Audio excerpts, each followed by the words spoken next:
Welcome to the Heroic Investing Show. As first responders, we risk our lives every day. Our financial security is under attack. Our pensions are in a state of emergency. A single on-duty incident can alter or erase our earning potential instantly and forever. We are the heroes of society. We are self-reliant and we need to take care of our own financial future. The Heroic Investing Show is our toolkit of business and investing tactics on our mission to financial freedom. Welcome to the Heroic Investing Show, a podcast for first responders, members of the military, veterans, and anyone looking to improve their financial future and gain some freedom with their time. We teach America's heroes how to build passive income, build their startup business, and safely grow wealth through real estate and other alternative investments. We help current and prior first responders put protections, systems, and a team in place to help them build a life where they can focus on their passion, that service or product that they are uniquely gifted to share with others, making the world a better place for all of us. My name is Gary Pinkerton, and I co-host this show with Jason Hartman. This is episode 211, episode 211. Today's guest is Army Captain Bryan Rodriguez, soon hopefully Army Major Bryan Rodriguez.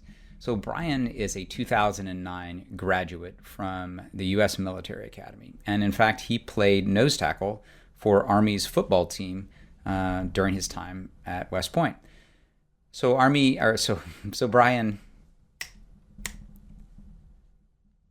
Bryan had a wonderful career, 8 years in the Army on active service immediately following his time at West Point, and saw some time in the desert, as many did, while we were actively at war, going back-to-back on deployments during that period. Nearing the end of his time around 2016 and 17, Bryan and his wife Lana had purchased a few properties, got a love for real estate, both investing and personal ownership, and actually had started a real estate business in Colorado Springs, Colorado, where they were currently stationed. And when it came time to move, Bryan realized that he needed to take a pause from traveling around and get more involved even in his business that Lana was running and doing tremendously well at.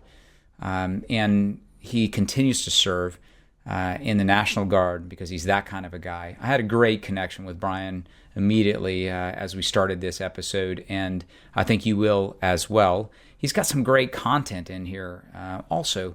So we get into the VA loan process, and it's a great reminder of what I had talked with a couple Navy lieutenant buddies about in episode 50 or so, quite a while ago, a couple years ago, as I was reinvigorating the Heroic Investing Show. As I reflected back on it, though, I realized we did not cover one pretty important aspect of this, and I might have misled when I was introducing and saying, hey, we need to go back and talk about this. And that was that the VA loan limits have been lifted with the Blue Water Navy Vietnam Veterans Act. So here's an example. So let's say that you're a home buyer with a VA loan entitlement, and you purchase a $584,000 house in a county with a $484,000 limit, which is the current limit. And there's some change on there, but I'm ignoring that. So you currently need a $25,000 down payment to cover the $100,000 above the cap for your county. So that's 25% of whatever exceeds whatever your cap is. Well, that's going away in 2020. Veterans with full VA loan entitlements can now borrow the full loan amount without needing to factor in a down payment. And I haven't personally checked, but I believe this is already passed and everything is set. They're just waiting on it to go into effect in 2020. So I'm not a huge proponent in going into a primary residence and getting bigger than you actually need. But don't forget, as I talk about with Bryan on this episode, you can go buy a fourplex in a really nice location for $700,000 and live in one part of it for a year or so and move on and now have a huge loan on a property that is cash flowing like crazy. This can be a game changer for most real estate investors and veterans out there, active duty and veterans, and you all have earned it, as Bryan points out, so go get it. So I didn't mean to make this a really long introduction. I wanted to correct or at least amplify and talk about something that we failed to talk about and I might have misled people on during the actual show. You're going to love this show. Thank you so much for continuing to stay with us here on Heroic Investing. Here's Captain Bryan Rodriguez. Well, Heroic Investors, thank you so much for joining us for yet another episode. Today, our guest is Captain Bryan Rodriguez. And Bryan started his Army career back in 2009. He's still at it as a reservist in the U.S. National Guard. And he's got quite a few tours that he has already completed in the Army and continues to do so, of course. And he'll tell us about what he did there and how he started with the Army. But the main reason I'm bringing Bryan on, and we thought that he'd be a great fit for this audience for first responders and military and veterans, is that he and his wife Lana have started a tremendous real estate agency, Keller Williams Agency, out in Colorado Springs, Colorado. And they've had some great success. It's only a few years old, meaning that they still remember all those lessons. And he's got some great ones that I think he's going to share with us today. We'll also dive a little bit into a refresh of the VA loan. So I really look forward to it. And without further ado, and most importantly, Bryan, thank you so much for joining the Heroic Investing audience. Hey, sir, it's an honor to be here. Again, I can't thank you enough. This is a great initiative that you're doing in helping out public service, the military, and understanding how to wealth build and all the different case studies that your podcast offers. I'll start it off. So I was a young 18-year-old boy in Atlanta, Georgia, and I got recruited to play football in college, and one of the colleges was West Point. And it was really crazy because, when you're 18 and you're in Atlanta growing up, I definitely wasn't considering the Army, but my father's family was all in the military, and my dad was like, give it one chance. And so I went up to West Point, and it was absolutely beautiful. Had the opportunity to get accepted, to get an appointment, and when you're on the football team, they help you source that appointment. And it was a great experience. I majored in management with computer science, and I commissioned in 2009. And so we're kind of like in the midst of the war, and I got an opportunity to go see Iraq and Afghanistan. My first duty station was Fort Hood, Texas, and I stayed there for a while. And I went to Iraq and Afghanistan while I was there, and eventually went to other duty stations and ended up at Fort Carson. And I did my final assignment on active duty while I was at Fort Carson. So I finished my final assignment as a company commander, and I was branch logistics. So my company was a maintenance company, and we were called a support maintenance company. So we supported the entire division at Fort Carson, which was 4th ID. And so we had a lot of moving pieces. We did everything from welding, armament, fixing all trucks, track vehicles, everything, electronics, anything that wasn't a helicopter or had a civilian contractor for maintenance we were doing. And so there was well over $20 million worth of equipment every year we were managing. And then in 2017, I decided to get out because the business that my wife and I were doing at the time was just getting too much. And I'll definitely get into that part of the story because that's really where the value is a lot of military, a lot of public service. I don't think they may create a hasty generalization that they can't have a business on the side while they're, serving their city or their country. And I really want to be an example to that.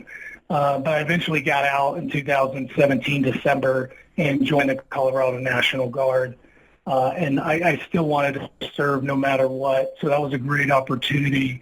And then I got my master's in real estate, and a great benefit that we've earned.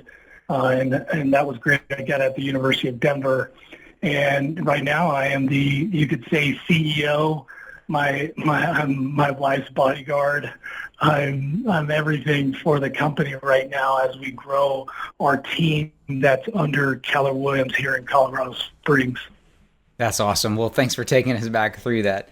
And so let's dig a little bit into how this side business overwhelmed you all with success, how it started first, because I think that's a great story. And then don't forget about the early years. You told me a great story when we were off air about a murder that occurred in the middle of all this. So make sure you cover that as well. But let's go back to, how did you start in real estate and why?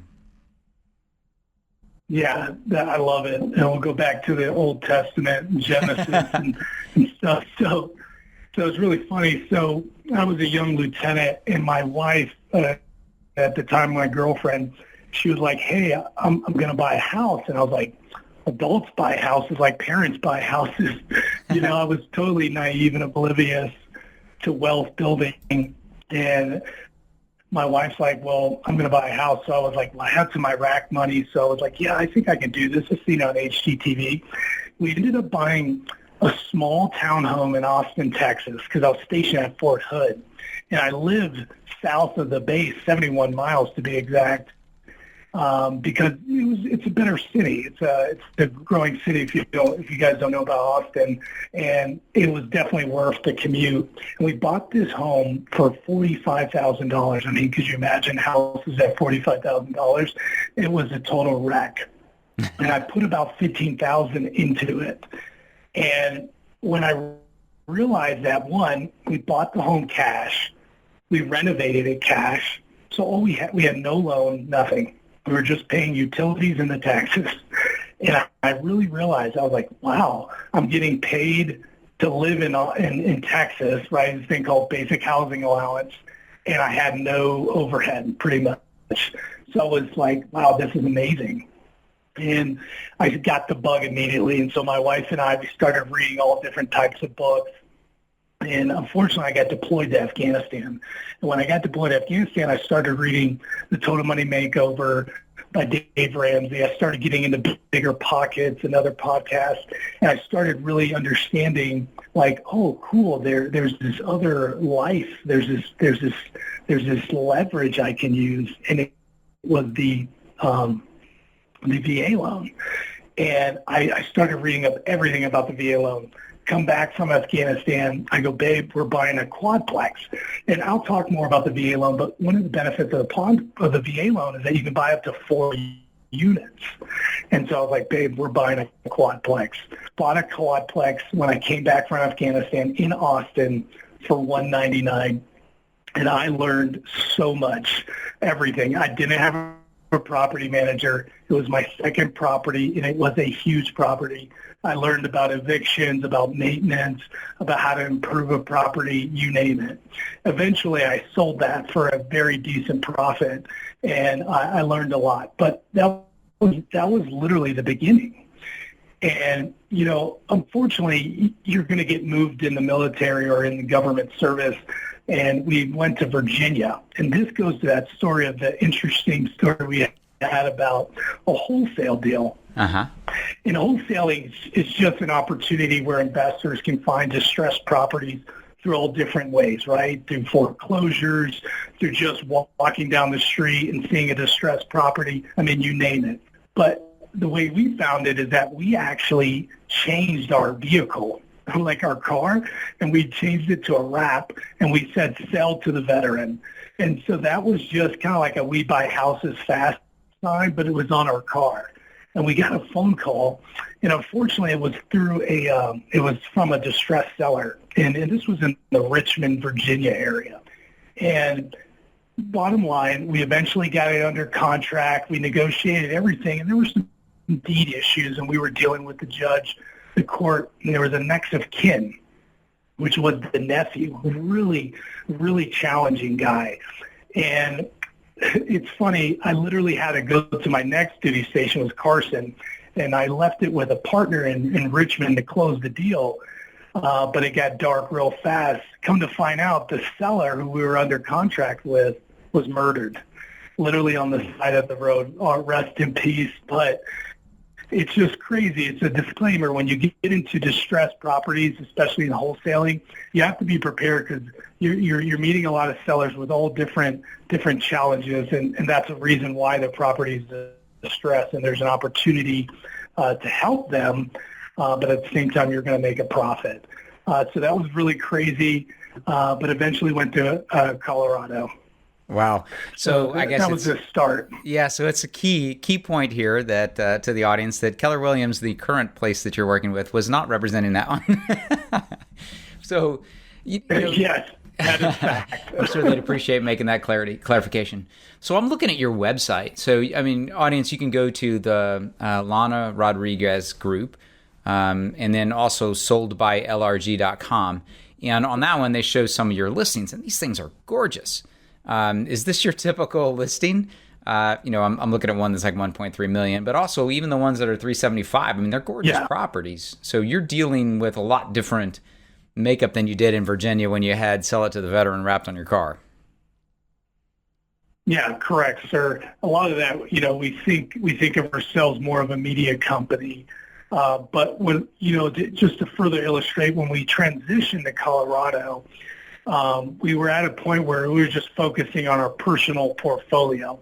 So when I moved to Colorado, I bought my second property with the VA loan. So remember, I bought the quadplex with the VA loan, and you had a limit.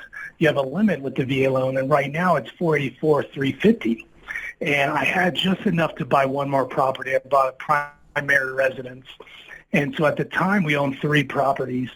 And my wife wanted to grow our family, and me being, an officer and just trying to mitigate risk. I was like, well, you need to go back to work, and we need to afford this child. I don't recommend for people to do that to their partner and tell them they got to go to work to have a kid. But it was something that I knew that in order for us to scale our real estate goals, she needed to be in the business. And she had a great background, but bottom line, she got her license, and I was still active, and she just took off. She had a lot of skill sets, and I facilitated it through the military community. So that's another tip that I offer to public service and the military, is that you can create a business. I mean, typical ones are like breweries or just any type of restaurants or shops. I mean, you have a community nested within you, and that's what you need to leverage, because people like doing business with people they know. And so you might as well start with your first sphere of influence. And we just took off. I mean, we took to a point where Lana, serviced over 30 families to now we're consistently over 100. And this year we'll finish over 250 transactions with amazing families across Colorado Springs. And those listings come in all shapes and sizes. That 1.3, I believe it's the Charles Grove. That's a beautiful listing right here in the Broadmoor community. And it just shows that, I mean, you see a plethora of different clients through real estate sales. And that's what we do. We help people purchase real estate. And did you say that you started with a lot of your clients being members of the military or veterans, or they still are a large percentage of your clients? Yes, sir. Yeah, we started basically with who we knew, and that was the military. You have an associate, you have a superior or a subordinate, or just someone who's in the military community outside, and eventually they start referring. I mean, one of the principles we had was all about selfless service. And, to testify to that, I mean, we'll have friends and family events for our community, and hundreds of people will show up because we devote ourselves to our clients. And it's just another thing about how you can really capitalize on your own community. That's awesome. That's really good advice about seeking those who already know, like, and want to do business with you, or know, like, and respect you and would gladly do business with you, meaning whoever your network is, whether it be people you serve with as a first responder or military or veterans or, alumni groups. It's so much easier to practice your craft on people who already trust you rather than both trying to get the message across and, trying to gain rapport with the individual. That's great advice. So things are going well out in Colorado, and now it's time to go to a new duty station where it looks like that's coming up, and so you decide, I have to transition because I need to help my wife's business. Or I guess you were already helping substantially and it was starting to get in the way. No, you're exactly right. So we're at that point where the Army says, hey, it's time for you to move. And I'm negotiating with the Army, trying to find a duty station within Colorado Springs. And unfortunately, the cookie doesn't crumble that way. And that's why I consider the Guard, because I still wanted to serve and still wanted to keep my investment, if you will, close to me. And I had a great time, and I got the chance to earn a promotable status, so I'll now be coming up on major. And it's just been great because, like all of us, you invest at a young age in this career, and it's very hard to let go. And this was a great great opportunity. Another opportunity I talk about before was the GI Bill. And so I had 100% GI Bill because I served the X amount of time that's needed to get 100%, and the University of Denver accepted me. And I definitely recommend people that when they leave the military, that they immediately transition and they kind of retrain themselves for the focus that they're doing outside of the military. Just like in the military, we understand what job we're doing, we go to school for it, and then we go actually execute it. And this really helped me transition and understand the benefit that I earned, but most importantly, give me that edge to immediately start, because, we all have the leadership ability, the leadership experience, but really understanding the craft is that you got to go back to school and you got to get educated. And so having that University of Denver real estate degree was awesome. And that's something I want to hit on before we get into the VA loan, which is another benefit we've learned. Yeah. And so and if you're like myself and you stick around until you have gone quite a few years, you also have the potential for your spouse. My wife got her nursing degree through Seton Hall University using some of my benefits, and now my oldest son is using mine at Rutgers University. So it's pretty awesome. And when you're out of the military, or at least not on active duty anymore, you also get the BAH benefit, which is pretty substantial. So same thing. I've found it to be just tremendous. Thankfully, the program that or the calling that I'm now very much focused on requires a high school degree. So with my nuclear engineering master's, I'm doing all right. So let's dig into VA, because the VA loan process, I've used it numerous times. A lot of the members of the military who are listening have as well. I think there's some subtleties that I talked about probably a year and a half ago there's one, kind of refresh and important point to that for, Vietnam veterans that you'll talk about here in just a second that President Trump issued through very recently. But then there's also some stuff that probably people don't remember from a year and a half ago when I covered it. And one of those is you talked about the maximum limit, right? And then there's an opportunity to do a balloon type loan, which is applicable in Colorado and here in New Jersey. And there's also the ability to do more than one, right? To kind of use it for multiple houses, which you just commented on. I think if I understood you right, you had the fourplex that you lived in, so you got to put the VA on that. And then when you moved, you retained that property and put it on a second one. Is that true? Correct, sir. And so the deep dive in the VA loan, that first topic's called entitlement. And so the VA loan at the time was about $415. So I bought one property for $199, and I had about $200,000 plus left. I bought a property here in Colorado for $180. So I had enough within my entitlement to buy two properties. Obviously, one of the key things is that you have to have the intent to occupy. But in the military, we all occupy, and then we eventually get orders, right? Right. So then you move, and then that gives you the opportunity to use your entitlement again. Right. Awesome. And so one of the things I think that some people are not familiar with is the idea of a jumbo loan. I said balloon, but I meant jumbo loan.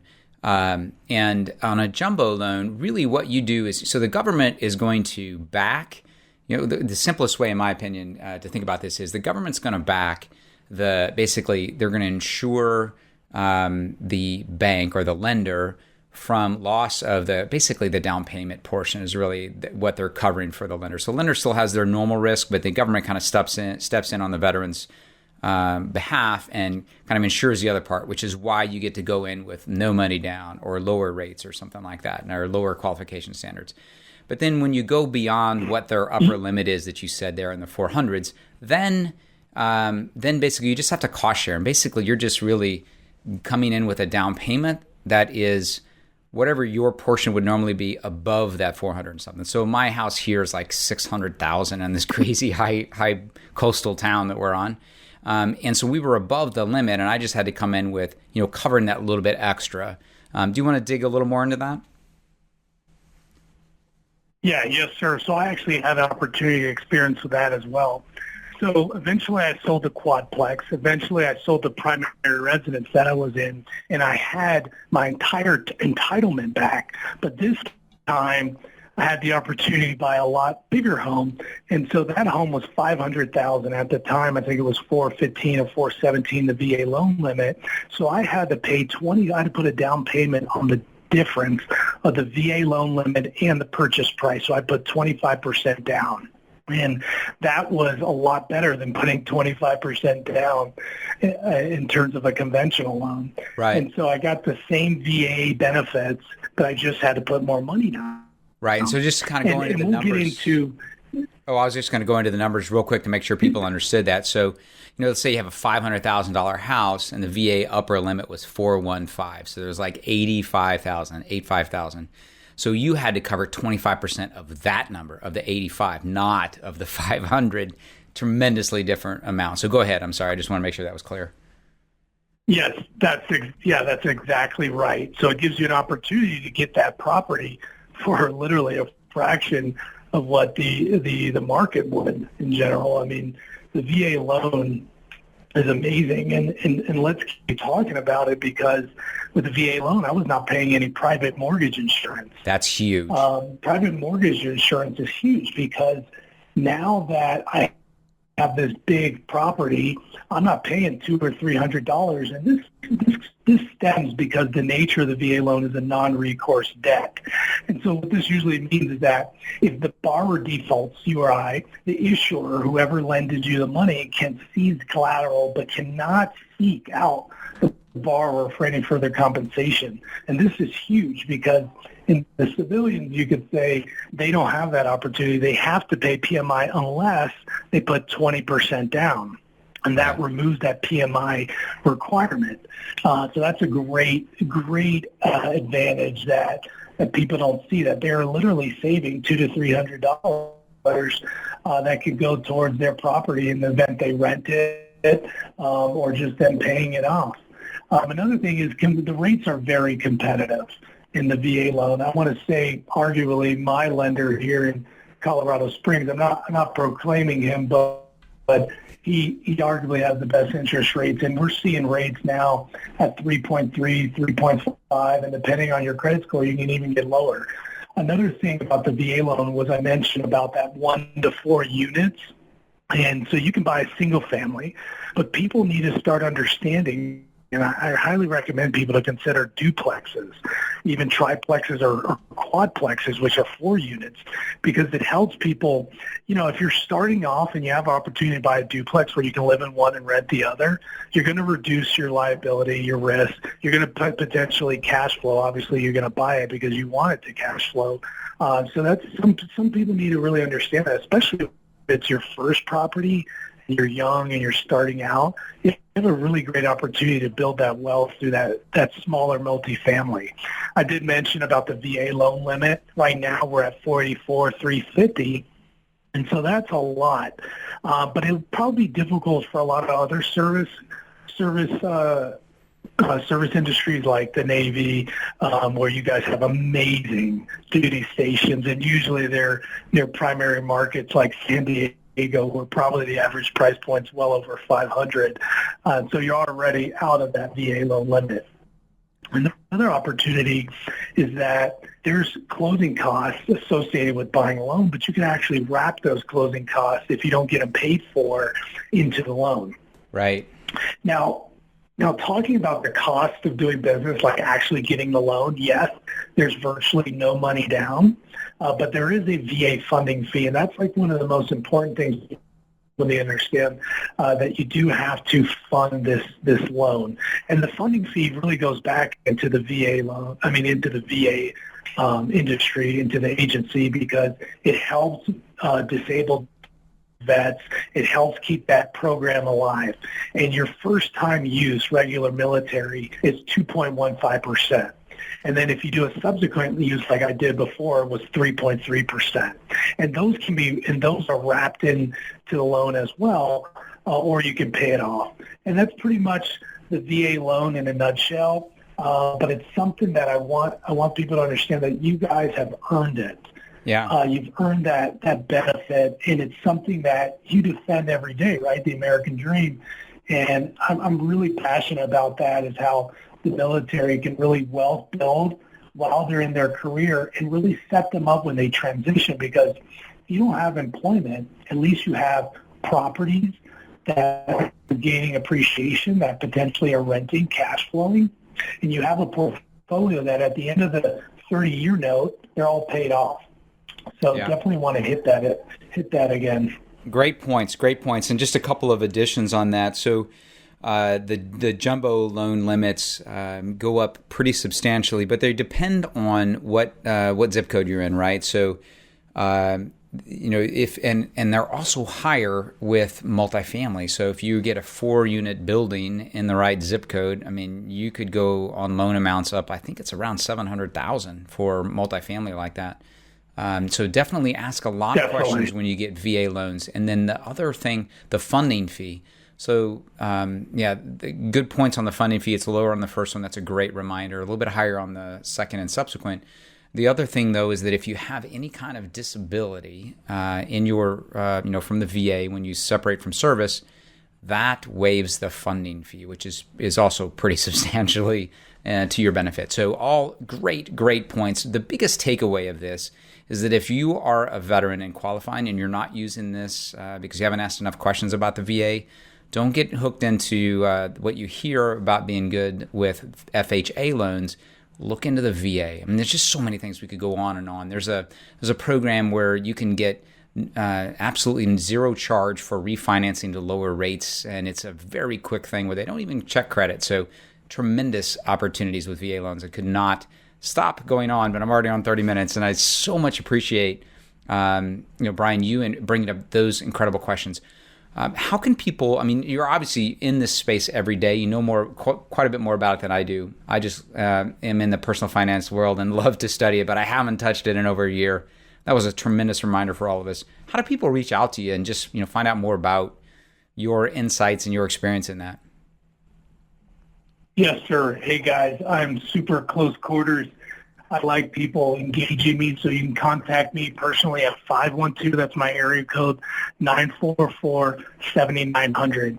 Facebook me, that's where I primarily operate on. So Bryan, Bryan, Rodriguez, Rodriguez. Hit me up on Facebook, ask me any questions, and we can establish other forms of communication, email through there.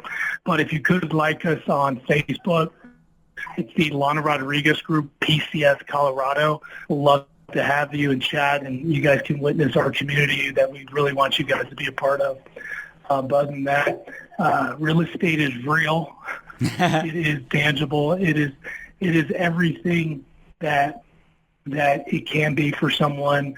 I mean, it's not just a home. It's a retirement. It's a stream of income, and it's everything that you have earned. You've earned that, and I can't remind that enough, because you'll have veterans that probably go out their whole career and never buy a home, and it's really disappointing.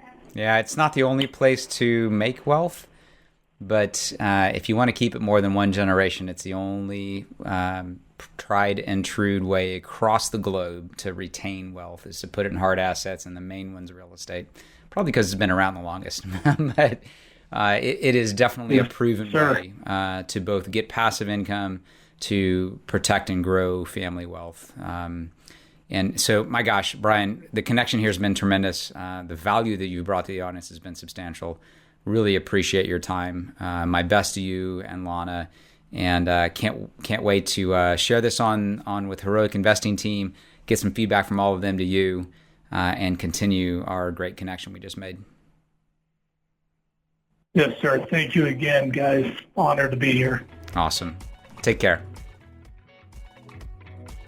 Thank you so much for listening. Please be sure to subscribe so that you don't miss any episodes. Be sure to check out the show's specific website and our general website, hartmanmedia.com, for appropriate disclaimers and terms of service. Remember that guest opinions are their own, and if you require specific legal or tax advice or advice in any other specialized area, please consult an appropriate professional.